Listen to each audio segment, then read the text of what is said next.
Hello students, इस session में हम रफ़ाल एयरक्राफ्ट के बारे में बात करेंगे। पिछले कुछ दिनों में आपने देखा होगा कि रफ़ाल एयरक्राफ्ट सारे न्यूज़पेपर्स पे, न्यूज़ चैनल्स पे, वेबसाइट्स पे हर जगह रफ़ाल की बात हो रही है।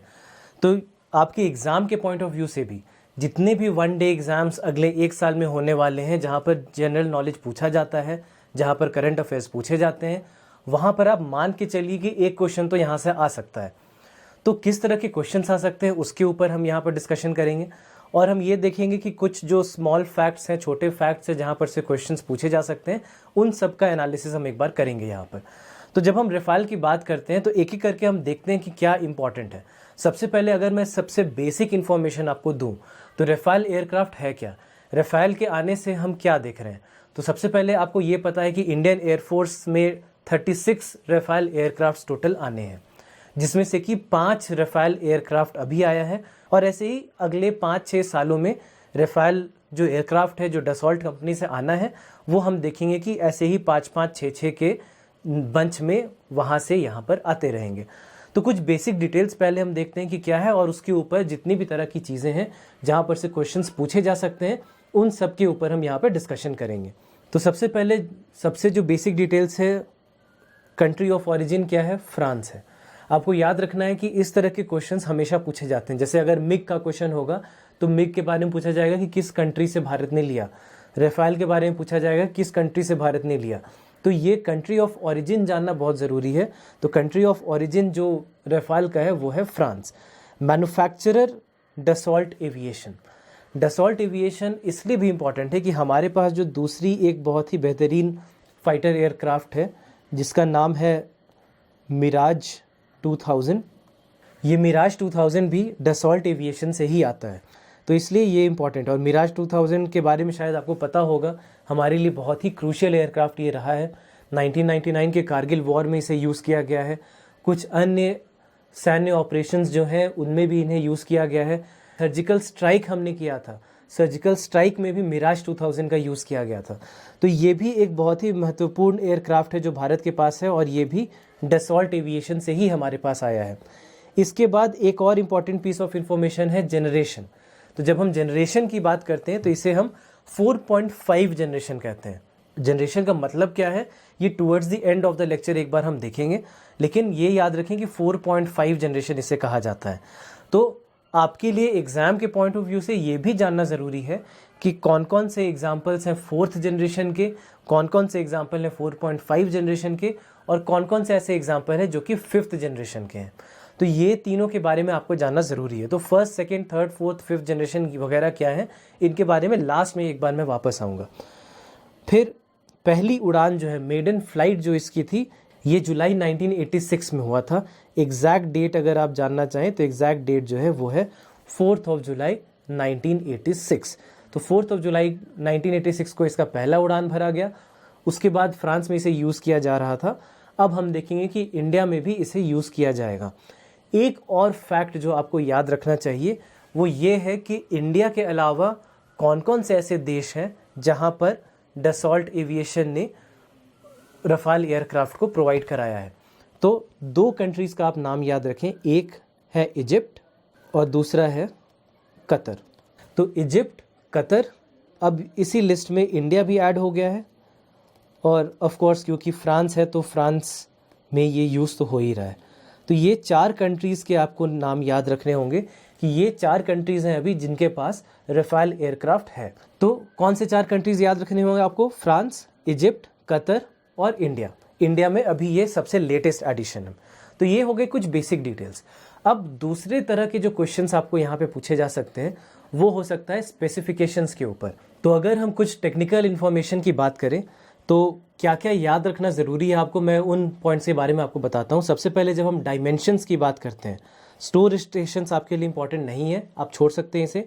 डायमेंशन, विंग स्पैन 10.9 मीटर्स का है। टोटल जो लेंथ है एयरक्राफ्ट की वो है 15.3 मीटर्स और जो हाइट है वो है 5.3 मीटर्स। तो ये 3 जो डायमेंशन है वो आपको याद रखने होंगे। उसके बाद जब हम परफॉर्मेंस की बात करते हैं तो परफॉर्मेंस में मैक्सिमम थ्रस्ट जो है वो 2 × 7.5 टन्स का है, ये आपको याद रखना होगा। मैक्सिमम जो स्पीड है वो यहाँ पर आपको जो m = 1.8 लिखा हुआ है, इसका मतलब ये है कि ये 1.8 मैक तक का स्पीड ले सकता है। तो 1.8 मैक का मतलब क्या होता है? जो ये शब्द आप देख रहे हैं मैक, मैक बेसिकली हम कहते हैं स्पीड ऑफ साउंड को। अगर नॉर्मल कंडीशंस हो, यानी कि नॉर्मल टेम्परेचर, नॉर्मल प्रेशर, सी लेवल पर जब हम देख रहे होते हैं, तो उस स्पीड ऑफ साउंड को जब हम लेते हैं तो उसे हम 1 मैक कहते हैं। तो 1.8 मैक का मतलब ये हो गया कि उस स्पीड से आप मल्टीप्लाई कर दीजिए 1.8, इतनी स्पीड तक ये जा सकता है। तो इसीलिए इसका जो मैक्सिमम स्पीड है ये है 1.8 मैक। उसके बाद अप्रोच स्पीड और लैंडिंग ग्राउंड रन के बारे में आपको जानने की ज़रूरत नहीं है, वो ज़्यादा टेक्निकल हो जाते हैं ऐसे एग्जाम से पूछने के लिए। लास्ट में सर्विस सीलिंग इंपॉर्टेंट है। सर्विस सीलिंग का मतलब क्या है? जो कि 50,000 फीट दिया गया है, यानी कि जो हाईएस्ट हाइट जिस पर कि आप आराम से सस्टेन कर सकते हैं इस एयरक्राफ्ट को, वो जो स्पीड है वो है 50,000 फीट। तो ये कुछ ऐसे इंफॉर्मेशन है जो आपको याद रखने होंगे। उसके बाद आप देख रहे हैं अगली जो स्पेसिफिकेशन है वो है वेट। तो वेट की जब हम बात कर रहे हैं, ओवरऑल एम्प्टी वेट है 10 टन्स और मैक्सिमम टेक ऑफ वेट है 24.5 टन्स। बाकी आपको याद रखने की ज़रूरत नहीं है, ये दो आपको रखना पीस ऑफ इंफॉर्मेशन इंपॉर्टेंट है। एम्प्टी वेट का मतलब हो गया जब आपने उसमें फ्यूल नहीं डाला है, आपने कोई भी वेपन्स उसमें नहीं डाले हैं, आपको जो भी कैरी करना है साथ में एयरक्राफ्ट में आपने उसे नहीं डाला है। तो ये सब कुछ को अगर आप हटा दें तब हम जो वेट की बात करते हैं वो हो जाता है ओवरऑल एम्प्टी वेट। और इन सब चीज़ों को जब हम साथ में डाल लेते हैं तब जो मैक्सिमम वेट ये ले सकता है वो है 24.5 टन्स। तो ये कुछ पीसेस ऑफ इंफॉर्मेशन है जो आपको याद रखना चाहिए। अब आगे बात होती है कि रफाल के एडवांटेजेस क्या हैं। यहाँ पर एक बहुत ही इंपॉर्टेंट की वर्ड है और ये की वर्ड है आपके लिए ओमनी रोल। ये की वर्ड आपको याद रखना होगा। जब भी रफाल की बात होती है, आप सारे न्यूज़पेपर्स देख लीजिए पिछले 5-6 दिनों के, आप ये पाएंगे कि वहाँ पर ये जो शब्द है ओमनी रोल, इसका यूज़ ज़रूर किया गया है। तो ओमनी रोल का मतलब क्या होता है? जो डसॉल्ट कंपनी है उसके हिसाब से 4 बहुत इंपॉर्टेंट फीचर्स हैं जिनके बारे में वे बात करते हैं। वर्सेटैलिटी, फ्लेक्सिबिलिटी, सर्वाइवेबिलिटी और इंटरऑपरेबिलिटी। ये 4 शब्द उन्होंने अपने वेबसाइट पर डाल रखे हैं। तो इसका मतलब क्या होता है? तो सबसे पहला जो शब्द है यहाँ पर वो है वर्सेटैलिटी। तो वर्सेटैलिटी का मतलब क्या होता है कि एक ही जो सिस्टम यहाँ पर लगा हुआ है, जो भी सिस्टम्स लगे हुए हैं इस एयरक्राफ्ट में, उसी सिस्टम से आप अलग अलग तरह के रोल्स प्ले कर सकते हैं। तो क्योंकि अलग अलग तरह के रोल्स प्ले किए जा सकते हैं एक ही सिस्टम से, आपको कुछ बदलाव नहीं करना पड़ता उसके लिए, इसीलिए हम इसे कहते हैं वर्सेटैलिटी। उसके बाद है फ्लेक्सिबिलिटी। तो फ्लेक्सिबिलिटी भी काफ़ी सिमिलर है as compare to versatility. Flexibility का मतलब ये हो जाता है कि अलग अलग तरह के ऑपरेशंस किए जा सकते हैं, यानी कि आप इसे कोअर्सिव मिशन यानी कि स्ट्राइक करने के लिए भी यूज़ कर सकते हैं, आप इसे प्रिवेंटिव मेजर की तरह से भी यूज़ कर सकते हैं, यानी कि डिफेंस के लिए भी यूज़ कर सकते हैं, आप इसे लास्ट मोमेंट तक वापस भी खींच सकते हैं, मिशन को कैंसिल भी कर सकते हैं, जिसके लिए एक और शब्द का उपयोग किया जाता है वो है रिवर्सिबिलिटी। तो इसलिए फ्लेक्सिबिलिटी शब्द का उपयोग किया गया है। फिर है सर्वाइवेबिलिटी। तो जब हम सर्वाइवेबिलिटी की बात करते हैं, यानी कि आप इसे एक जो इम्पॉर्टेंट वर्ड है याद रखें, स्टेल्थ, कि ये स्टेल्थ की तरह से भी यूज़ किया जा सकता है। सामने वाले जो भी सिस्टम्स होते हैं उनके लिए बहुत आसान नहीं हो पाता है इनको डिटेक्ट कर पाना जब तक कि बहुत ही एडवांस सिस्टम सामने वाले देश के पास ना हो।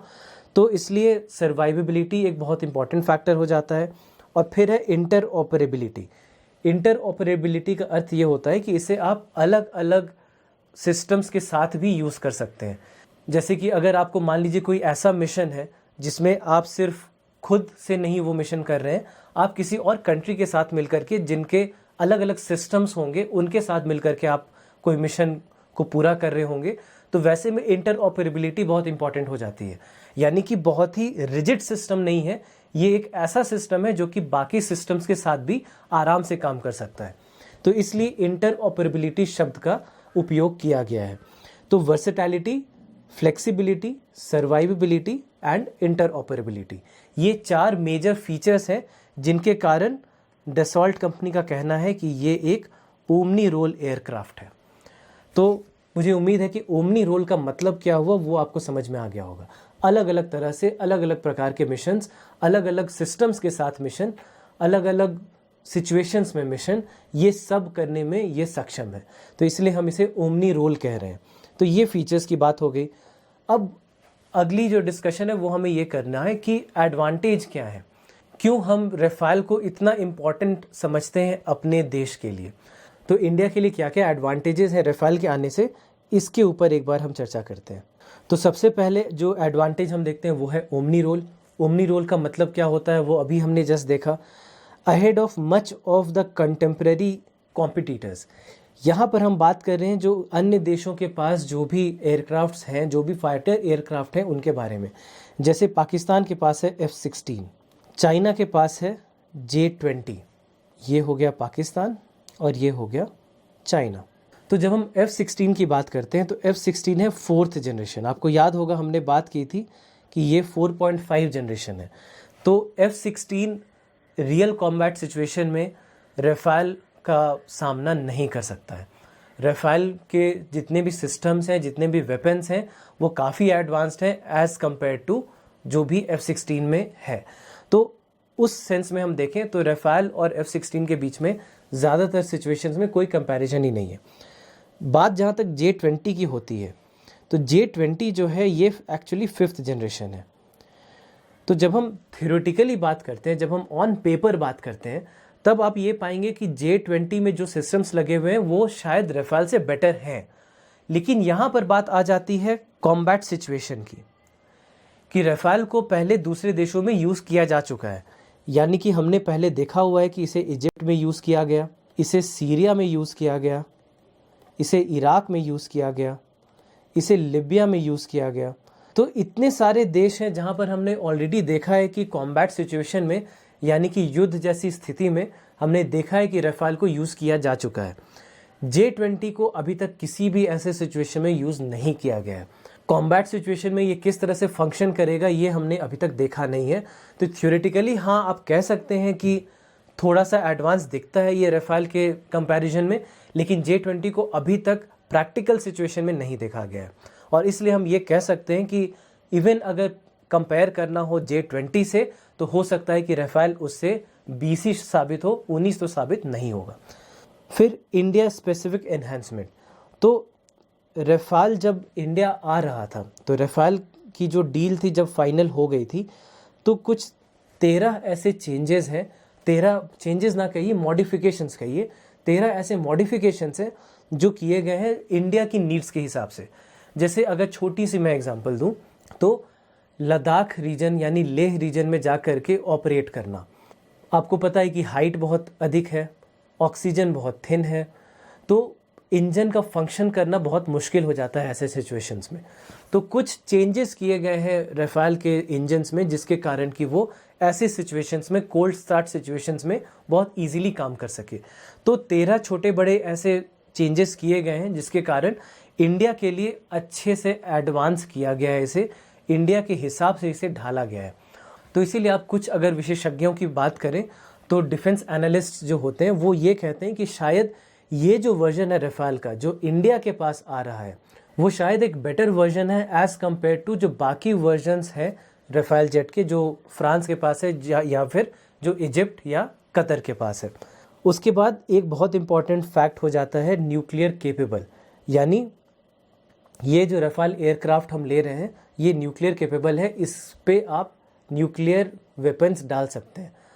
इसके साथ साथ, और ये एक बहुत ही मेजर फैक्टर था कि क्यों इंडिया ने रफाल को चुना बाकी एयरक्राफ्ट के ऊपर। जैसे रफाल के साथ साथ एक और फाइटर एयरक्राफ्ट है जिसकी बात हो रही थी, जिसका नाम है यूरोफाइटर टाइफून। तो ये यूरोफाइटर टाइफून जो है ये भी लास्ट 2 में था, यानी रफाल और यूरोफाइटर टाइफून ये लास्ट 2 में था। लेकिन यूरोफाइटर टाइफून को नहीं चुनने का एक बहुत बड़ा रीज़न ये था कि यूरोफाइटर टाइफून की जो डिसीजन मेकिंग होती है ये काफ़ी सारे यूरोपियन कंट्रीज़ के पास है। फॉर एग्जांपल जर्मनी है, ब्रिटेन है, फ्रांस भी है, उसमें अन्य देश भी हैं। तो जब इतने सारे डिसीजन मेकर्स होंगे तो वहाँ पर एक जो प्रॉब्लम भारत फेस कर रहा था वो ये था कि क्या हमें इस बात को लेकर के परेशानी होगी कि हमें न्यूक्लियर वेपन भी चाहिए। हो सकता है कि कोई एक देश ऐसा हो इन सारे देशों में जो न्यूक्लियर कैपेबल एयरक्राफ्ट देने के लिए राज़ी ना हो। और मान लीजिए कि कोई भी एक ऐसा देश है जो इस चीज़ के लिए राज़ी नहीं होता है कि इंडिया को न्यूक्लियर वेपन से युक्त एयरक्राफ्ट प्रोवाइड कराया जाए, तो पूरी अग्रीमेंट जो है वो स्टैंड स्टिल पे आ जाती। तो ऐसे में इंडिया को ये भी लगा कि यूरोफाइटर टाइफून हो सकता है उस पॉइंट ऑफ व्यू से शायद अच्छा ना हो, तो राफेल को एक एज यूरोफाइटर के ऊपर उस सेंस में भी मिला था। एडवांस्ड वेपनरी है, यहाँ पर वेपन्स की बात करनी बहुत ही आवश्यक है, और यहाँ पर 2-3 नाम ऐसे हैं जो आपको याद रखना ज़रूरी है। तो एडवांस्ड वेपनरी की जब बात आती है तो कुछ नाम है जो आपको याद रखने चाहिए, जैसे कि सबसे पहला नाम है मिटियोर। मिटियोर बेसिकली एक एयर टू एयर मिसाइल है। ये एक एयर टू एयर मिसाइल है जिसकी रेंज अप्रॉक्सीमेटली 150 किलोमीटर्स है, और जहाँ तक इस मिसाइल की बात की जाती है तो जितने भी एयरक्राफ्ट में लगने वाले मिसाइल्स हैं उसमें इसे one of the most lethal missiles माना जाता है। और इसका कंपैरिजन ना F-16 में है ना JF-20 में है, यानी ना पाकिस्तान के पास और ना चाइना के पास ऐसा कोई मिसाइल है जो कि इतने अच्छे से ऑपरेट कर सकता है। दूसरा एक और जो मिसाइल आपको याद रखना होगा उसका नाम है स्काल्प। ये जो है ये एयर टू ग्राउंड मिसाइल है, एयर टू ग्राउंड मिसाइल है। ये भी एक बहुत ही बेहतरीन एडिशन है इसके वेपन सिस्टम में। उसके बाद तीसरा जो है वो है हैमर। हैमर बेसिकली बॉम्ब्स हैं, और जहाँ तक हम बॉम्ब्स की बात करते हैं तो एक और बॉम्ब है जो कि काफ़ी फेमस हो गया था हमारे सर्जिकल स्ट्राइक के टाइम पे, जिसका नाम है स्पाइस 2000। स्पाइस 2000 बॉम्ब जो है ये इज़राइल से हमने लिया था, हमने ये इज़राइल से लिया था। हैमर जो है ये फ्रांस से आ रहा है। तो पहले जो बात हुई थी, पहले जो इंडियन एयरफोर्स ने डिसाइड किया था वो ये था कि हम राफेल के ऊपर भी स्पाइस 2000 लगाएंगे। स्पाइस 2000 जो है वो मिराज में लगा हुआ है। मिराज के थ्रू जब हमने सर्जिकल स्ट्राइक किया था तो वहाँ पर स्पाइस 2000 बॉम्ब्स का यूज़ किया गया था। तो पहले हमने ये सोचा था कि हम राफेल में भी स्पाइस ही लगाएंगे, लेकिन क्योंकि उसकी टेस्टिंग नहीं हुई है, उसकी क्या वैल्यू रहेगी इसके साथ वो सब हमने नहीं देखा था, तो हमने ये डिसाइड किया कि हैमर जो कि इनबिल्ट आता है, जो कि राफेल के साथ ही हमें उपलब्ध किया जा सकता था, तो हमने ये ऑर्डर भी साथ में ही प्लेस कर दिया था। तो हैमर हो गया। चौथा एक और जो आपको याद रखना होगा नाम वो है माइका।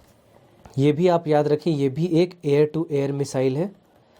पांचवा एक और काफ़ी इंटरेस्टिंग नाम है वो है ब्रह्मोस। बात ये भी चल रही कि क्या ब्रह्मोस का एक ऐसा वर्जन हम बना सकते हैं या हम एक ब्रह्मोस के वर्जन को राफेल पे भी डाल सकते हैं, और बात यह है कि ये इम्पॉसिबल नहीं है, ऐसा किया जा सकता है, इसके ऊपर काम ऑलरेडी हो रहा है।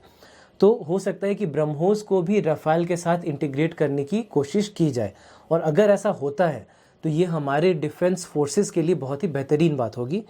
तो ये जो कुछ नाम है एडवांस्ड वेपन सिस्टम के हिसाब से वो आपको याद रखना है। उसके बाद बात होती है कि ये 7th type of fighter aircraft in India है।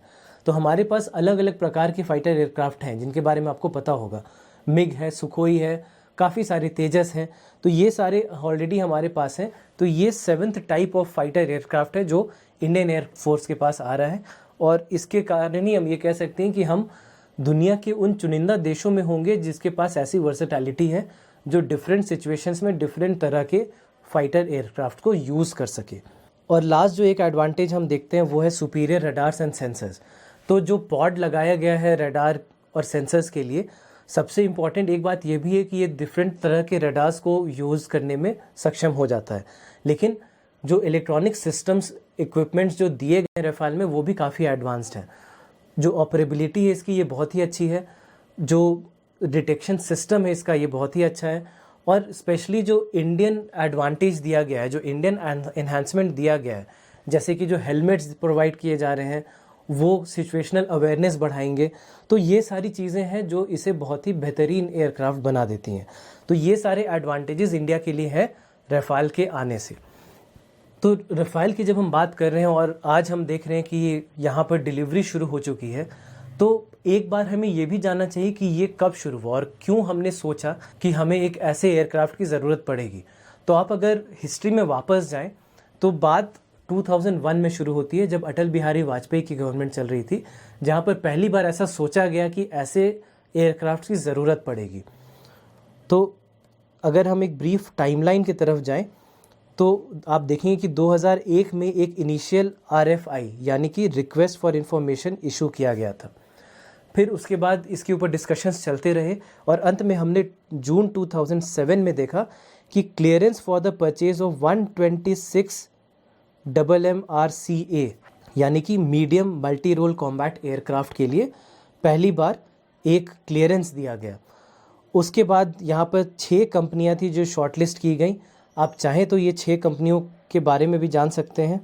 इसमें डसॉल्ट एविएशन था फ्रांस का रफाल के लिए, यूरोफाइटर टाइफून था, उसके बाद फिर RAC मिग था जो कि रशिया से आता है, मिग 35 फैल्क्रम के लिए, साब इंटरनेशनल जो कि स्वीडन से था, उसके बाद फिर बोइंग जो कि USA से, और उसके बाद फिर लॉकहीड मार्टिन जो कि USA से। ये जो 6 कंपनियां हैं इनको पहली बार शॉर्टलिस्ट किया गया था, ये 2007 में हुआ।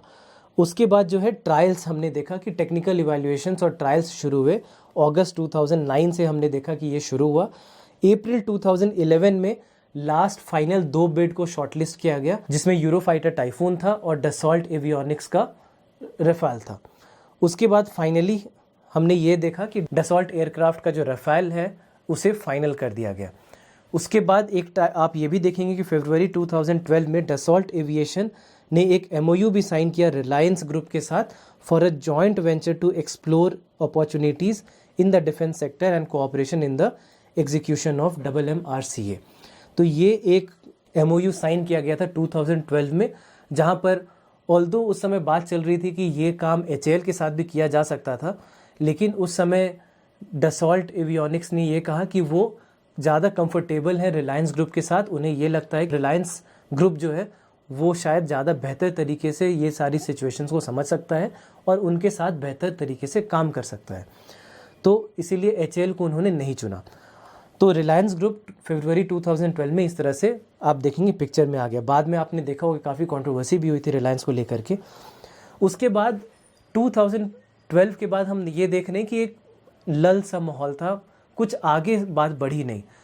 जो भी बातें हो रही थी, पहले बात हुई थी कि जितने भी एयरक्राफ्ट लिए जाएंगे उसमें से कुछ ऐसे होंगे जो कि फ्लाई अवे कंडीशन में भारत को दिए जाएंगे और बाकी HAL के द्वारा शायद बनवाया जाएगा, जिसको लेकर के डसॉल्ट एवियोनिक्स को बहुत ज़्यादा कॉन्फिडेंस नहीं था। वो HAL को लेकर के बहुत ज़्यादा कॉन्फिडेंट नहीं था और एक कंडीशन जो शुरुआत में पुट की गई थी कि जो भी रिस्पॉन्सिबिलिटी होगी कंस्ट्रक्शन की, असेंबलिंग की, वो डसॉल्ट की होगी, जिसके लिए डसॉल्ट राज़ी नहीं था।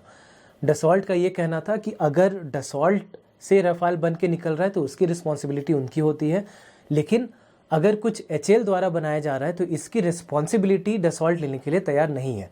और ऐसे ऐसे कई सारे कॉन्ट्रोवर्सीज होने लग गए, जिसके बाद आप देखें कि ये जो अग्रीमेंट है ये स्टैंड स्टिल पे आ गया था अंटिल 2015।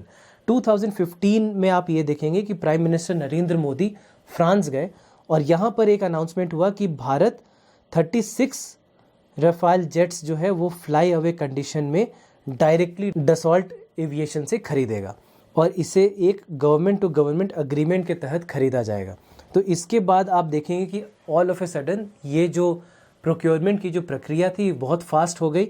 सितंबर 23, 2016 को हमने देखा कि डील को साइन किया गया, जिसके तहत 36 रफाल जेट्स 7.87 बिलियन यूरोज यानी लगभग 59,000 करोड़ रुपीस में ये खरीदने के लिए तैयार हो गए, जिसके बाद काफ़ी सारे कंट्रोवर्सीज होते हुए हमने देखा।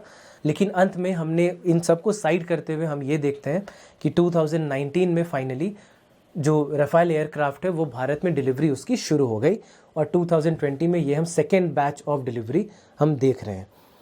अब एक लास्ट डिस्कशन जो हमें करना है वो है जनरेशन ऑफ फाइटर जेट्स के ऊपर, जिसके तहत हम ये कहते हैं कि 4.5 जनरेशन है हमारे रफाल का।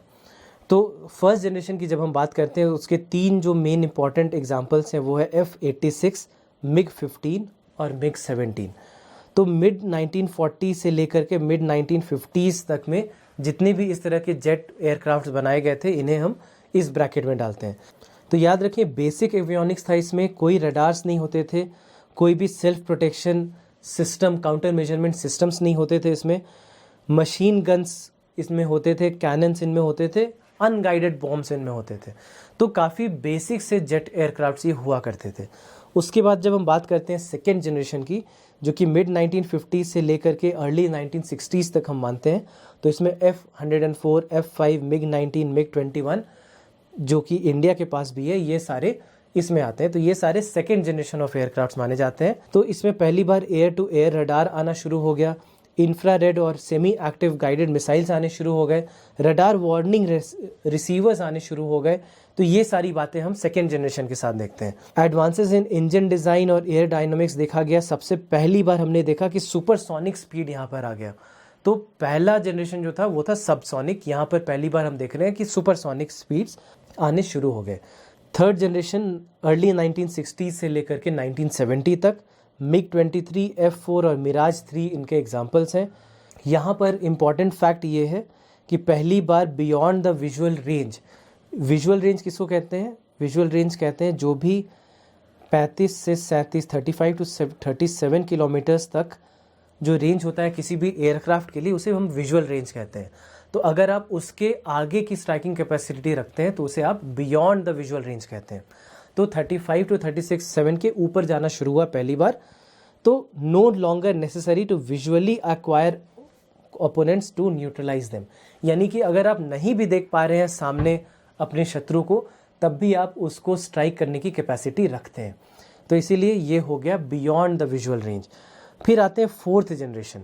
तो इसमें MiG-29, Sukhoi 27, FA-18, F-15, F-16, Miraj 2000, F-16 जो कि पाकिस्तान के पास है, हमने बात की थी। मिराज 2000 जो इंडिया के पास है, इसके बारे में हमने थोड़ी सी चर्चा की। सुखोई, MiG-29 ये सारे भी इंडिया के पास हैं। तो ability to both switch and swing roles between air to air and air to ground systems, optimised aerodynamic systems continued with development of fly by wire fighters. So 1970s to late 1980s, इसे हम कहते हैं fourth generation. उसके बाद आ जाता है fourth and 4.5 generation, यानी 4.5 generation. तो लेट 1980 से लेकर के 90s तक में कुछ ऐसे एडवांसमेंट थे। क्यों हम इसे कह रहे हैं 4.5, इसे हम फिफ्थ क्यों नहीं कह रहे हैं? क्योंकि आप ये देखेंगे कि बहुत सारे ऐसे इसमें एग्जाम्पल्स हैं जो कि नए एयरक्राफ्ट्स नहीं थे, पुराने ही एयरक्राफ्ट्स में थोड़ी सी चेंजेस की गई, थोड़े से एडवांसमेंट्स किए गए और इन्हें एक इन्हांस्ड या बेहतर वेरिएंट आप कह सकते हैं बना करके पेश किया गया। तो इसीलिए हम इसे 4.5 जनरेशन कहते हैं, फिफ्थ जनरेशन नहीं कहते।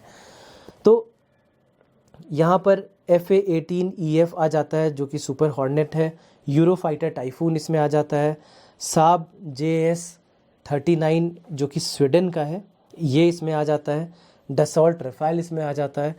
तो ये सारे 4.5 कहे जाते हैं। तो यहाँ पर मोस्ट इम्पॉर्टेंटली हम ये देखेंगे कि मल्टी रोल मिशंस ये सारे कर सकते हैं। तो यूरोफाइटर टाइफून भी मल्टी रोल मिशंस कर सकता है और डसॉल्ट रफाल को तो हम कह ही रहे हैं कि ये ओमनी रोल है। तो ये 4.5 जनरेशन हो गया। उसके बाद आते हैं फिफ्थ जनरेशन जो कि हम देखते हैं 2005 से लेकर के अभी तक जितने भी जेट एयरक्राफ्ट्स आ रहे हैं वो फिफ्थ जनरेशन है। तो यहाँ पर एग्जांपल है F-22 rafter, F-35 joint strike fighter, Sukhoi पाक FA और उसके बाद फिर चाइना का जो J-20 है वो। तो ये सारे एग्जाम्पल्स हैं जो कि फिफ्थ जनरेशन में आ जाते हैं। तो इसमें nose to tail, low observable और स्टेल्थ टेक्नोलॉजी का और बेहतर उपयोग किया गया है।